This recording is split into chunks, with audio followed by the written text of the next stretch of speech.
Bueno, mira, la historia se remonta a 1986 y 1987. Estábamos en el gobierno de Oscar Arias. En 1986, a finales de 1986, se funda un grupo religioso que se llamó Comunidad Ecuménica de Fe. Eran pastores y ex sacerdotes gays, protestantes y católicos que se reunían donde quedaba el radioreloj de Costa Rica frente al museo. Y ahí empezamos a reunirnos un poco de gente que nos interesaba un ramo la situación religiosa, pero que vimos la oportunidad de intentar inmiscuirnos en un toque más de política y concientizar a la gente que llegaba ahí. En 1987, Oscar Arias llega al gobierno en 1986 y desata una represión increíble contra la comunidad gay. Se presentan los primeros casos de SIDA en Costa Rica en 1986-87 y la represión fue brutal. Se unen cuatro poderes costarricenses, que fue la Iglesia, el Estado, la prensa y, y el Ministerio de Gobernación, y juntos desatan una persecución increíble. Empiezan a cerrar bares, empiezan a hacer redadas, empiezan a perseguir a la gente gay. Cientos de gente son detenidas en las calles, son exhibidas como si fuésemos monos por las calles de San José. En medio de la persecución, este grupo decide actuar y decide oponerse a la represión y levantar la voz. Ya había un grupo lésbico organizado que se llamaba Las Entendidas. Estaba liderado por Rosemary Madden y la compañera Emma Chacón. Eso nos dio un ímpetu para fundar el primer grupo gay que se llamó Movimiento 5 de Abril. Y se llama Movimiento 5 de Abril porque el 5 de abril sale en el periódico La Nación una carta solicitando el alto a la represión, firmada por líderes políticos, por jueces, por abogados, por la high class del país, pero también por obreros y campesinos, etcétera, etcétera. Oscar Arias está nominado para el Premio Nobel de la Paz y lo obtiene. Lo obtiene y el mundo se murió de risa porque mientras perseguía a la comunidad gay en este país, los perseguía y les daba garrote y palo, recibió un Premio Nobel de la Paz. El 5 de abril sale publicada esa carta y nace el primer movimiento político gay.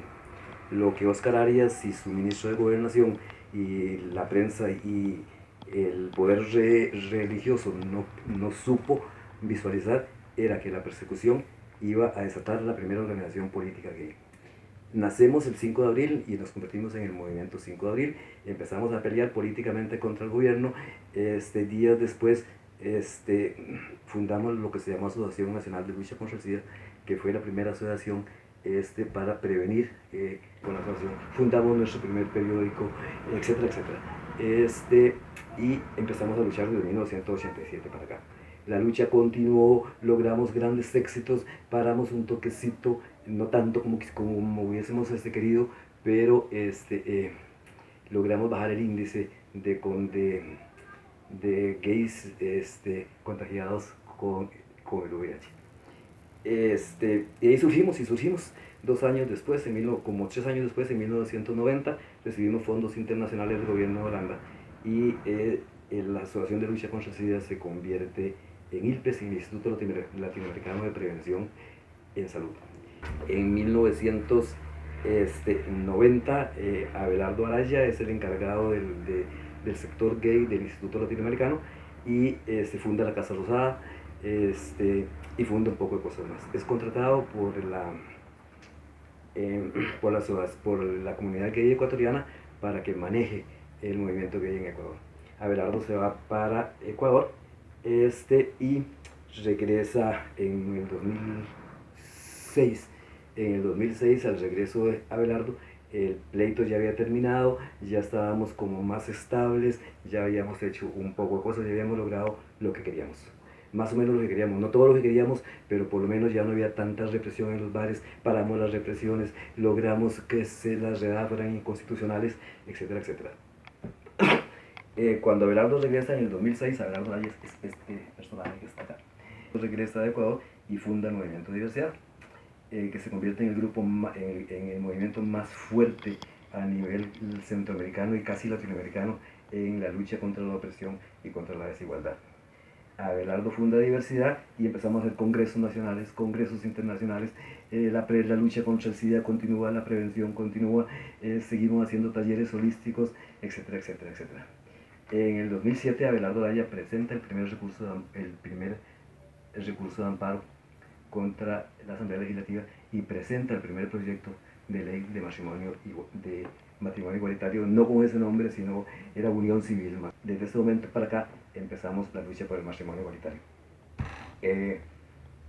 Lamentablemente Abelardo fallece en el 2012, pero la lucha de Abelardo continúa. Algunos grupos, mientras tanto, desde el 86 al 2006 ya había surgido infinidad de grupos gays diferentes a la diversidad.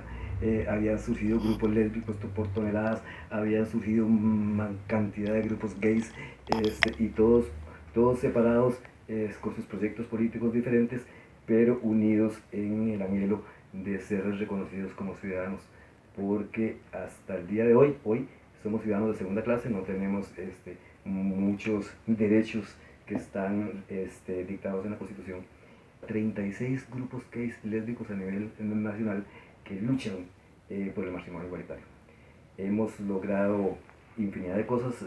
Logramos que el PAC, que el Partido de Acción Ciudadana, quedara en la presidencia en el 2014 con Luis Guillermo Solís, y de ahí para acá empiezan algunos reconocimientos a la comunidad gay. Logramos grandes avances con la Caja del Seguro Social, como los medicamentos contra el SIDA, algunas leyes importantísimas, adopción de un trans, en la primer trans a nivel latinoamericano que obtiene adopción de un niño. En el 2018 vuelve a quedar el Partido de Acción Ciudadana en el PAC y tenemos una crisis nacional espantosísima, porque se enfrenta un partido centro de izquierda junto con el neopecuentarismo religioso radical espantosamente horrible. La sociedad costarricense se divide en dos, el país se divide en dos. La represión siguió siendo espantosa, no de parte del gobierno, sino de los grupos nazis cristianos que golpeaban a los gays en las calles, que nos decían barbaridades, y estábamos listos como para salir en estampidas si este partido político hubiese llegado al poder. Gracias al cielo, el PAC triunfa de nuevo con el presidente Carlos Alvarado, y empieza a dictar leyes específicas para la comunidad.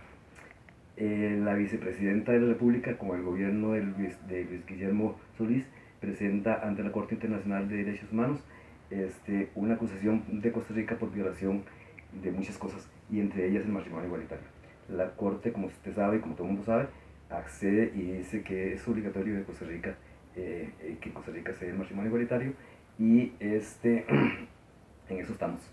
La Corte lo dictamina, la Sala Cuarta da un plazo de 18 meses para que el matrimonio sea efectivo, que se cumple en mayo del 2020.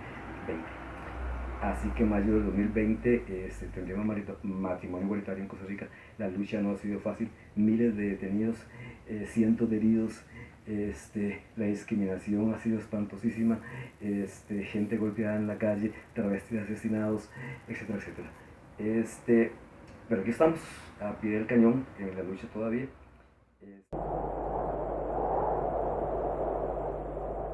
Con países como Guatemala, Belice, Honduras, Salvador, Nicaragua y Panamá.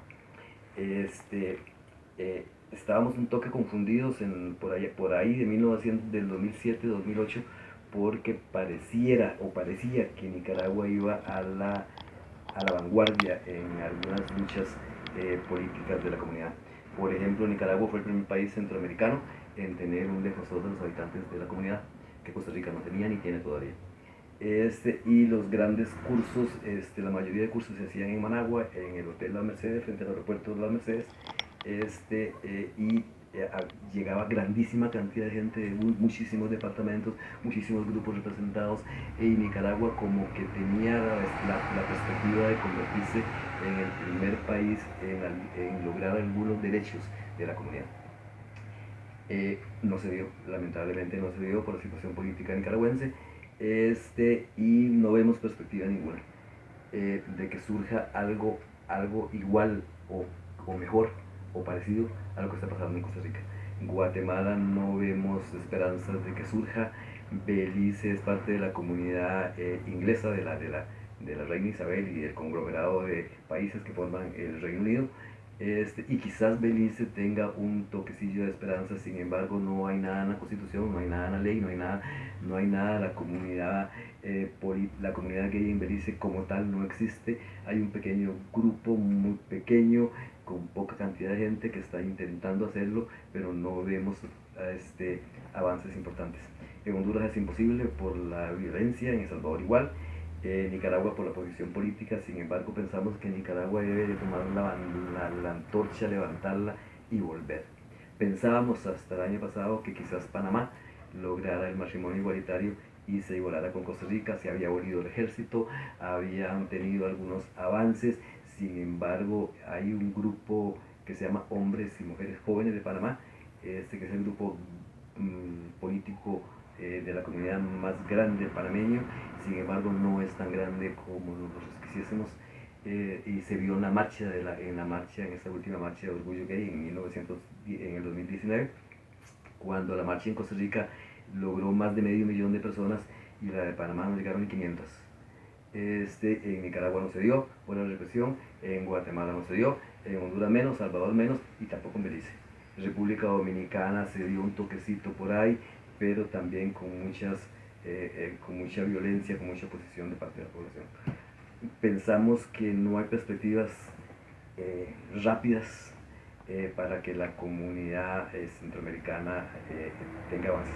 Han retrocedido Nicaragua, retrocedió espantosísimamente con la desaparición de los líderes gays que están en el exilio.